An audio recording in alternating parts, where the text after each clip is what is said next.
we all want to squeeze project durations, right? And few people actually realize how to do that. And there is always the same cause of delay of projects, and it's always the same factor that affects the project duration. And I will disclose it to you.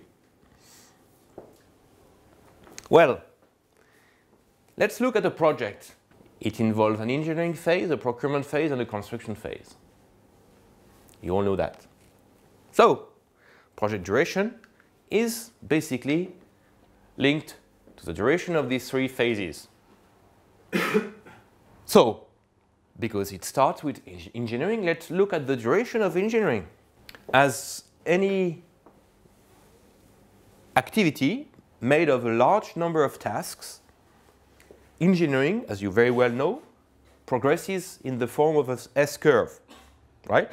You start slow, because in the beginning you don't really have the necessary input data.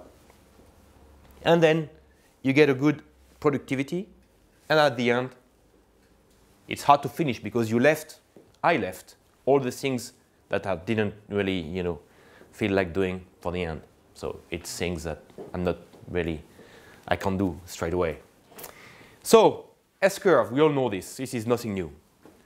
And the S-curve has an acceleration point. And then, in fact, once you get to the asymptote, at 80% engineering progress, you are out of the woods. Construction is enabled. So at this point, forget about engineering. It will die its normal death. But construction is enabled, i.e., 50% of isometrics have been issued, which allows to kickstart piping prefab. Right? So from this point onwards, the project duration will be solely determined by construction. And in fact, it will depend on the tonnage or die inch of piping, because this is what determines, as you probably all know, an oil and gas project duration is the piping. So basically, this duration from 80% engineering progress to mechanical completion for a given job with a given tonnage of piping, statistics shows that this duration is fixed. Because for a given tonnage of piping, you will need to spend so much months, regardless of how many resources you employ, because at some point there's too many cranes, too many people on the job, so it takes so much time. You can't knock down more than 5%, for example, on large jobs, 5% progress every month. Experience, well, statistics show that. So, where I've come up to this point is to say that from the point of 80% engineering completion to the mechanical completion, it's a fixed duration.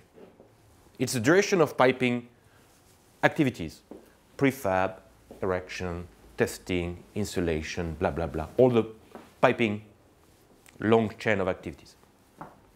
So, because we want to reduce project duration, let's look at how fast can we get to the 80% engineering progress. In other words, how can you make this duration as short as possible? Well, so let's look at what is engineering. When you look at such a plant, you easily understand that engineering can be looked at, and I like to look this way, as the integrator of equipment. You integrate furnaces, compressors, pressure vessels, heat exchangers, so on, pumps, into the facility. You supply fuel gas, you integrate them physically, you provide space, access, and so on, right?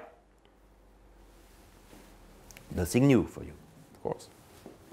But where I'm coming from, what's my point? Is that the plant itself, the interconnections, the layout is designed by the engineer, but not the equipment.